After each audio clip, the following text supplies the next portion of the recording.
আবারও কটাক্ষের মুখে পড়লেন অভিনেত্রী স্বস্তিকা মুখার্জি। তিনি যে সব সময় চর্চায় থাকেন এ কথা সকলেরই জানা। তাকে ঘিরে নেটিজেনদের কৌতূহলের শেষ নেই।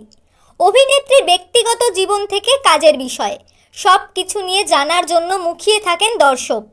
এবারেও তার ব্যতিক্রম হলো না। তার একটি ফটো প্রকাশ্যে আসতেই তাকে পড়তে হলো কটাক্ষের মুখে। সকলেরই জানা, স্বস্তিকা সব সময় এক্সপেরিমেন্ট করেন। সে তার নতুন কোনো কাজ থেকে শুরু করে সাজ পোশাক যাই হোক না কেন। কয়েকদিন আগেই তিনি তার সোশ্যাল মিডিয়ায় বেশ কয়েকটি ছবি পোস্ট করেন। সেখানে অভিনেত্রী সাদা কালো রঙের একটি সুইমস্যুটে ধরা দেন।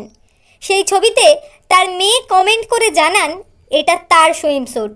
উত্তরে স্বস্তিকা জানান, তুমি এটা বাতিল করেছো, তাই এটা এখন আমার।